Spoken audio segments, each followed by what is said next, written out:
Nós pensamos neste Natal, a semana que vem, aliás, as nossas crianças vão cantar. Você que é pai, né? Não esqueça de trazer o seu filho, para que ele possa participar da cantata. É uma pequena peça com algumas canções, e o tema do Natal das crianças é o Natal, a luz e o sal. É o Natal onde a gente também compreende qual o nosso papel nesse Natal. O que Cristo fez por nós, nascendo, entrando na nossa existência, vivendo a nossa vida, o presente de Deus para nós, porque um menino nos nasceu e um filho se nos deu, o governo está sobre os seus ombros, Ele é o doador da vida. Isso nos tomou e nos abraçou. Aliás, o nosso Natal tem sido um Natal de repartir, um Natal de proporcionar ao nosso redor fruto da mesma graça que nos alcançou. Semana passada falamos sobre o partir, porque foi a ceia, o partir do pão. E hoje vamos falar sobre o repartir, o dividir.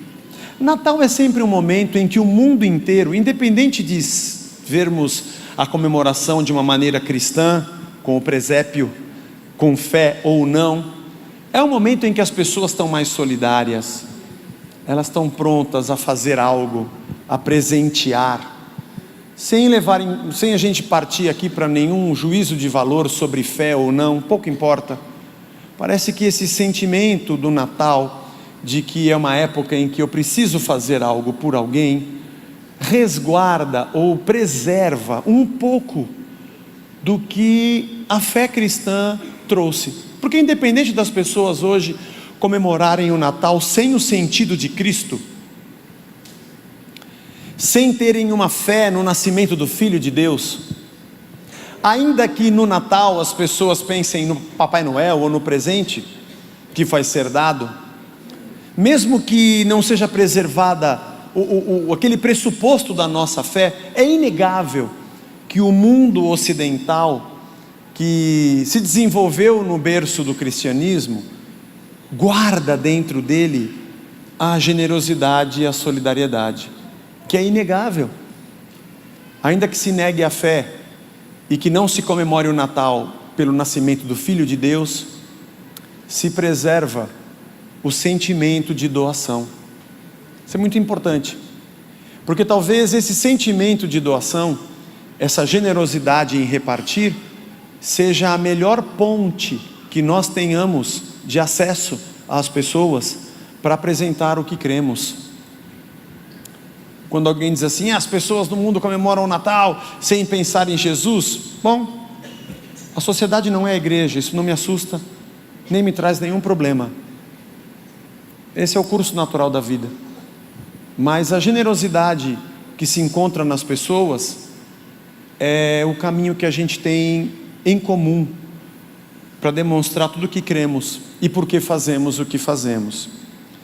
Estou dizendo isso também porque ao longo desse ano tivemos o Periago, e o Periago nós falamos muito sobre a jornada de Jesus no meio da nossa dor, e não tinha como o nosso Natal também não andar mais ou menos na mesma direção ou no mesmo sentido em que vínhamos caminhando.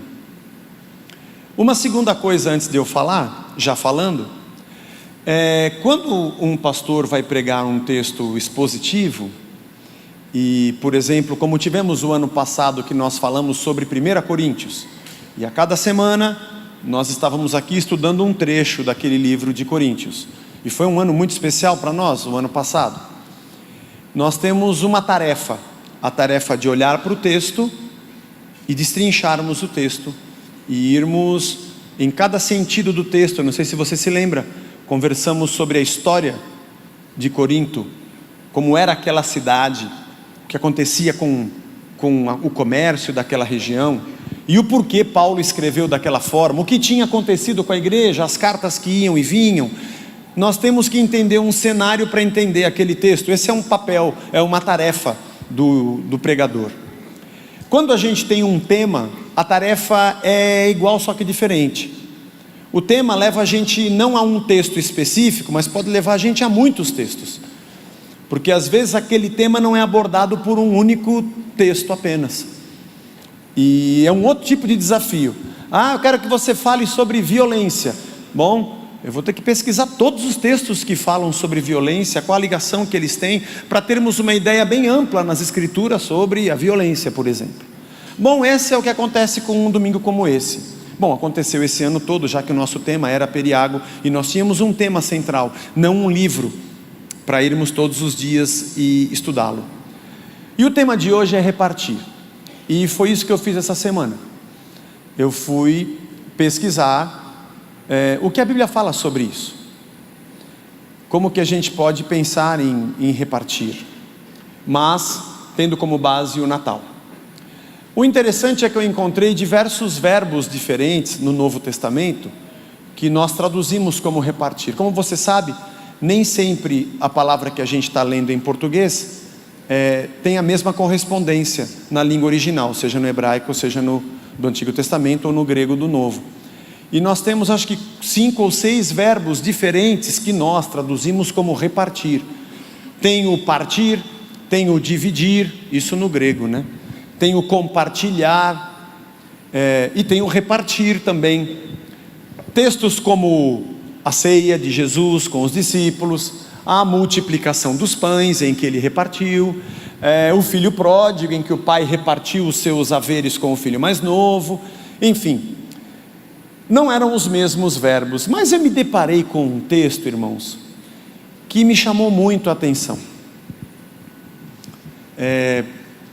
em que nós encontramos também um verbo ali, repartir, e que quando eu fui pesquisar não era verbo, aí me chamou mais atenção ainda. Por que nós traduzimos como um verbo um substantivo?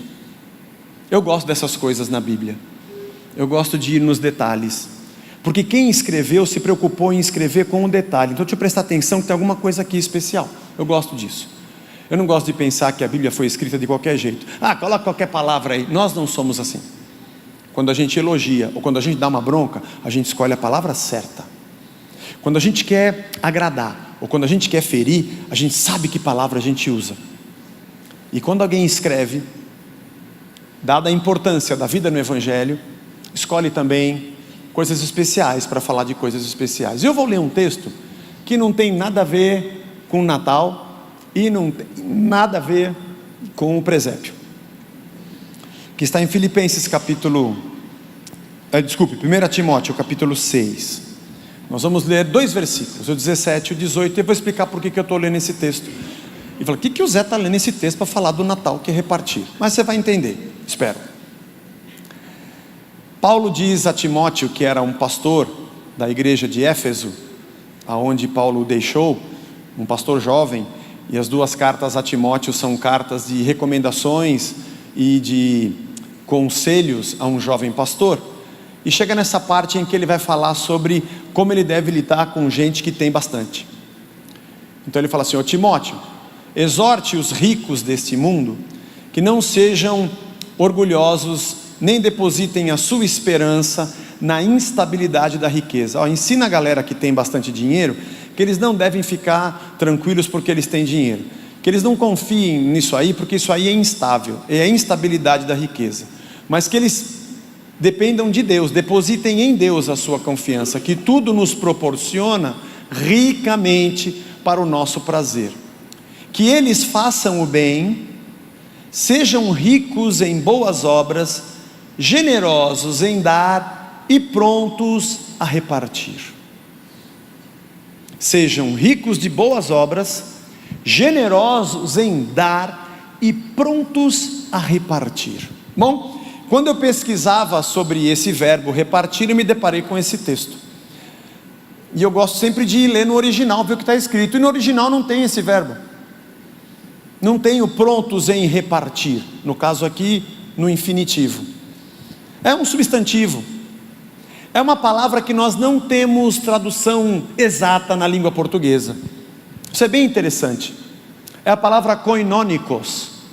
Koinonia significa comunhão. Koinonia é comunhão. Todo mundo junto.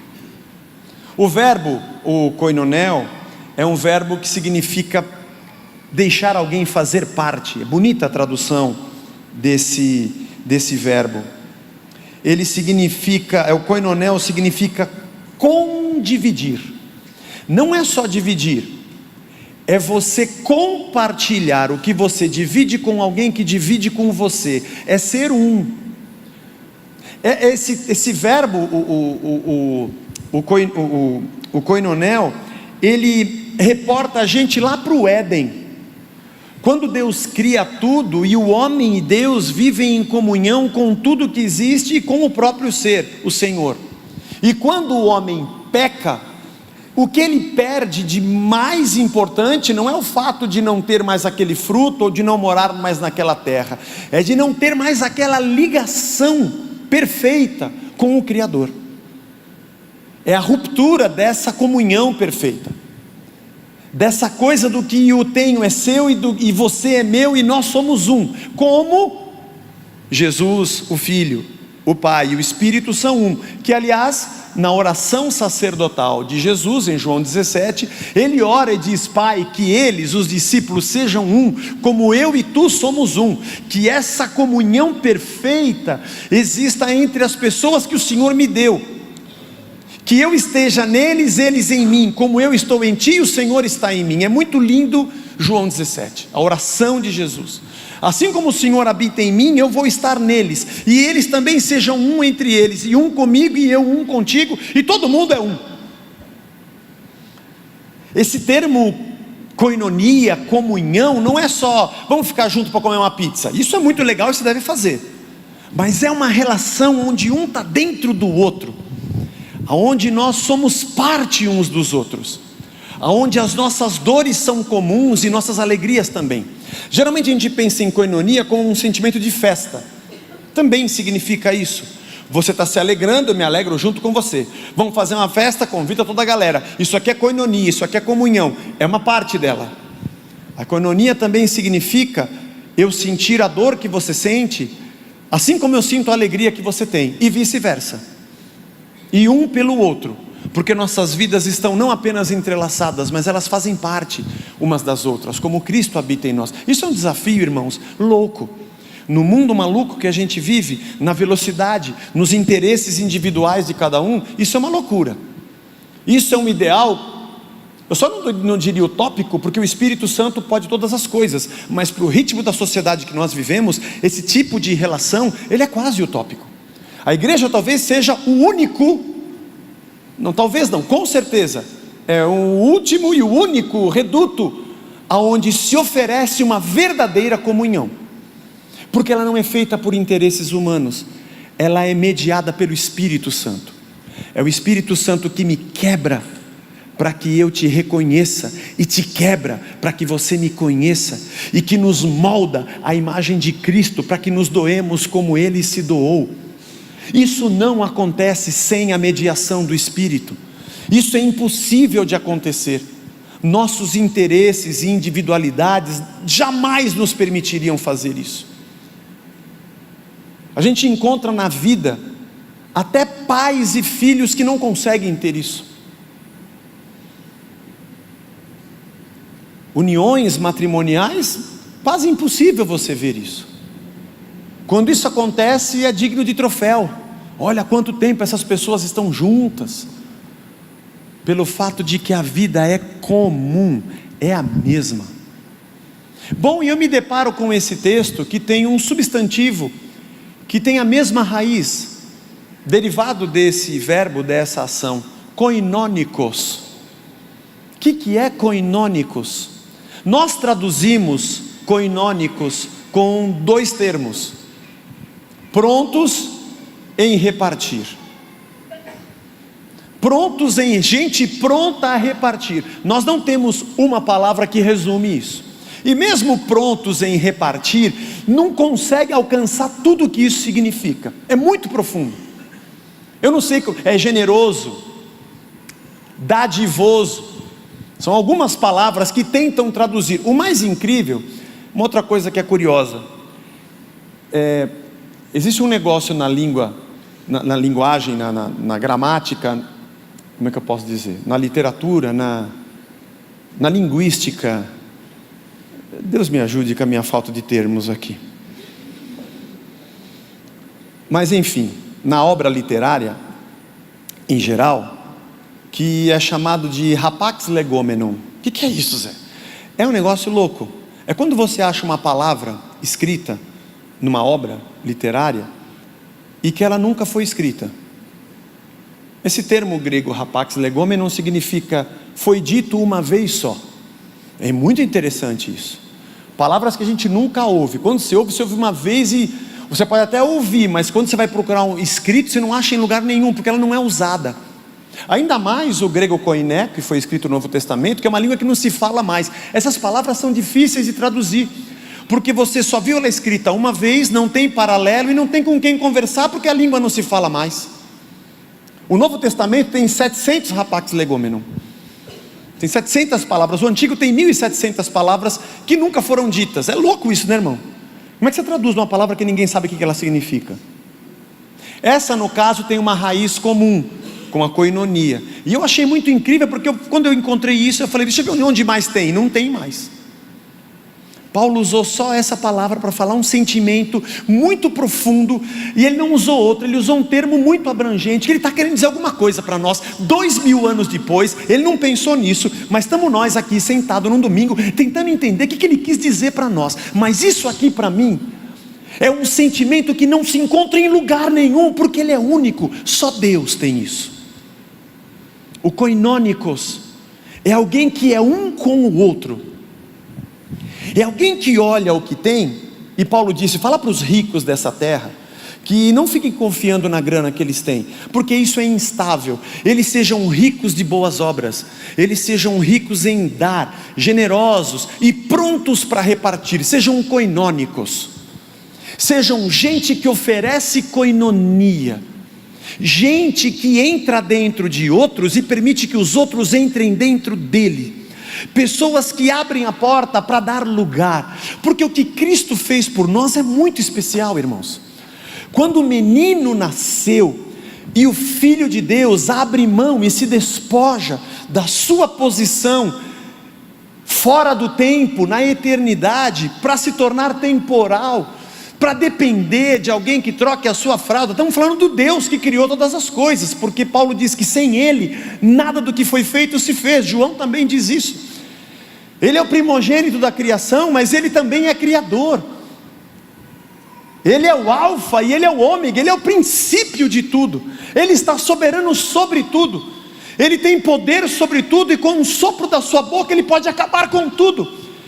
E quando o homem peca e destrói toda a criação, ao invés de ele destruir tudo, ele abre mão de tudo que é para se diminuir e viver como nós vivemos. Nascer naquela manjedoura, passar um risco de vida, porque Herodes queria matar todo mundo com 2 anos de idade para baixo. Deus que cria todas as coisas, tem que alguém trocar sua fralda. Tem frio, fome. Você entende o que é isso?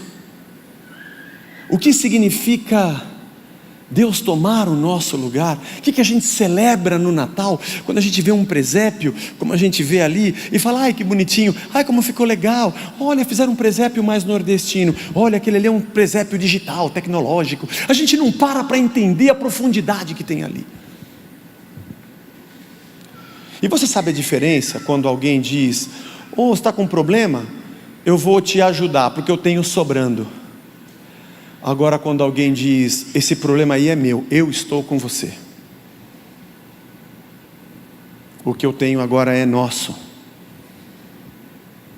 É perigoso fazer isso, porque as pessoas são tão interesseiras que até fingem necessidades só para arrancar dos generosos.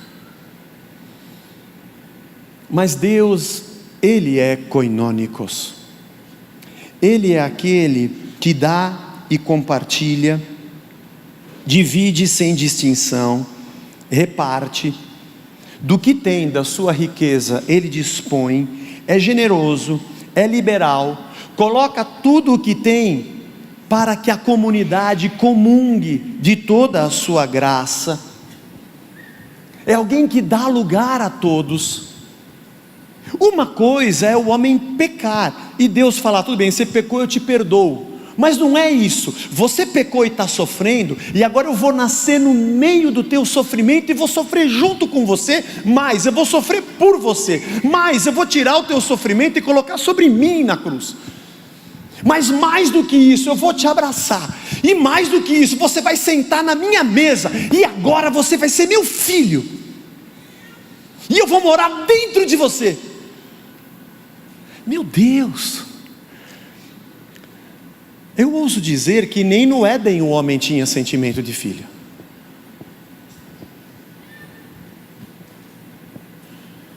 O que Cristo fez por nós mudou completamente a nossa história, nossa existência.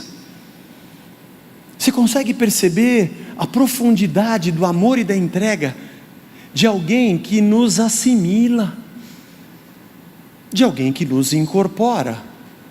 Afinal de contas, nós saímos da condição de mortos no pecado para sermos parte do seu corpo, agentes da sua graça. Olhar para o menino que nasceu numa manjedoura, olhar para aquele bebê, é algo muito mais sério do que apenas a festa que a gente faz, e devemos fazê-la. Talvez um mergulho maior na profundidade do que significa ser um koinônicos. Alguém que quando tem, descobre por que tem,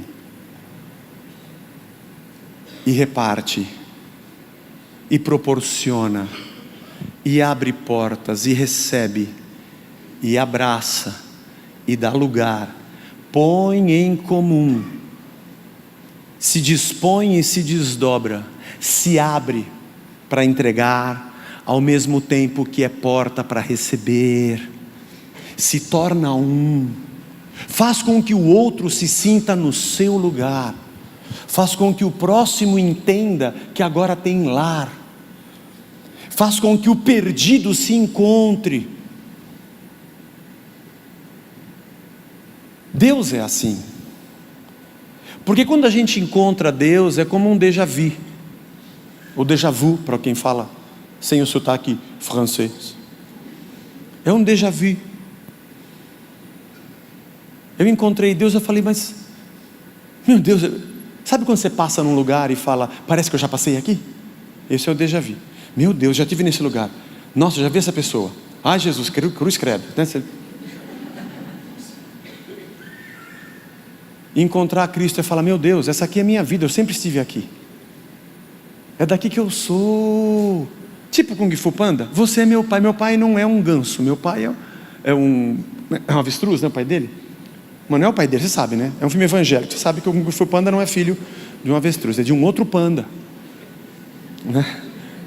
Eu gosto desses filmes evangélicos, você é meu pai, é daqui que eu saí, é isso que eu sou.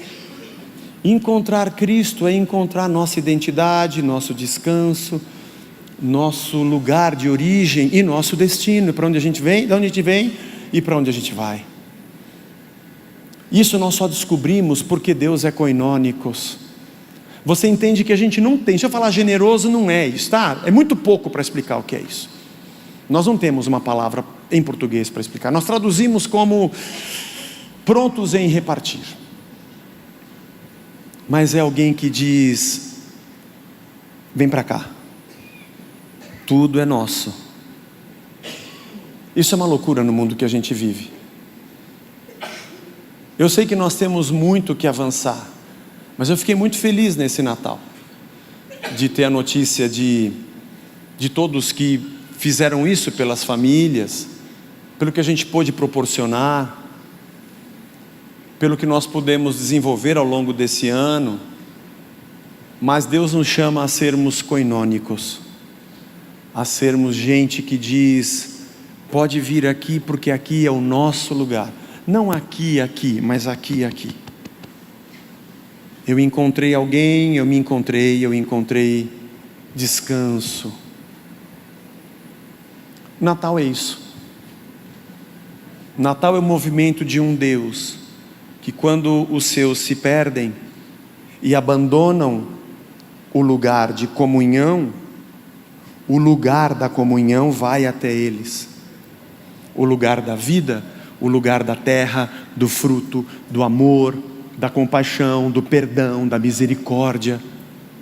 Não apenas o lugar físico do Éden, mas o lugar Deus, porque nele existimos e nele nos movemos. E nele somos o que somos. Porque nós só existimos nele. E porque dele, por ele e para ele são todas as coisas. Ele é a razão de tudo que existe, é a razão de tudo se sustentar, e é a razão de nós vivermos. É o lugar de onde a gente saiu e para onde a gente vai. Como é que eu chamo esse lugar? Koinônicos. Aquele que se oferece. Nesse Natal, se ofereça. Seja um lugar. Seja um koinônicos. A tradução você já sabe, é tudo isso que eu falei. É difícil porque isso vem contra, às vezes, a nossa ganância, né? Porque a gente é um pouco assim, nosso individualismo. Às vezes nós achamos que fazer o bem é só a gente abrir a janela, entregar e fechar a janela. Não digo que você não deva fazer, faça. Mas lembre-se que o que Cristo fez por nós é um pouco mais além. Um pouco mais além.